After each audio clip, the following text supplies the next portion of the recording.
Hi hello friends, Anantapur కి దగ్గరగా agricultural land అయితే సేల్ కి ఉంది ఫ్రెండ్స్. ఎగ్జాక్ట్ లొకేషన్ వచ్చేసరికి సనప దగ్గర ఉన్న మదిగుబ్బలో అయితే ఈ ల్యాండ్ ఉంది ఫ్రెండ్స్. జస్ట్ 20 to 25 కిలోమీటర్స్ ఉంటుంది ఫ్రెండ్స్ అనంతపూర్ టు ల్యాండ్ కి. ల్యాండ్ సైజ్ వచ్చేసి 6 acres ఉంది ఫ్రెండ్స్. రేట్ వచ్చేసి 20 lakhs చెప్పారు పర్ ఎకర్.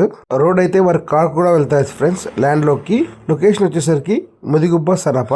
కరెంట్ వచ్చేసి ఒక డిపి అయితే ఉంది ఫ్రెండ్స్. బోర్ వచ్చేసి ఒక బోర్ ఉంది. ఈ ల్యాండ్ ఒక డీటెయిల్స్ కావాలనుకుంటే కింద ఇచ్చిన కాంటాక్ట్ నంబర్స్ కి కాంటాక్ట్ అవ్వండి ఫ్రెండ్స్. ఫుల్ డీటెయిల్స్ తెలుసుకోవచ్చు. ఇలాంటి మరిన్ని వీడియోస్ కోసం నా పేజ్ ని లైక్ చేయండి, షేర్ చేయండి, సబ్స్క్రైబ్ అవుతాం మర్చిపోకండి ఫ్రెండ్స్. జెన్యూన్ బయర్స్ మాత్రమే కాల్ చేయండి friends. Mediators and time pass చేసే వాళ్ళైతే కాల్ చేయకండి. స్మాల్ రిక్వెస్ట్ ఫ్రెండ్స్, మీ అగ్రికల్చరల్ ల్యాండ్స్, హౌసెస్ లేదా ప్లాట్స్ ఏమైనా సేల్ చేయాలనుకుంటే ఈ కింద ఇచ్చిన కాంటాక్ట్ నంబర్ కి కాంటాక్ట్ అవ్వండి ఫ్రెండ్స్. మీకు ఫ్రీగా అయితే ప్రమోషన్ చేస్తాము. మీ ప్రమోషన్ కి అయితే ఎటువంటి చార్జెస్ అయితే తీసుకోం ఫ్రెండ్స్.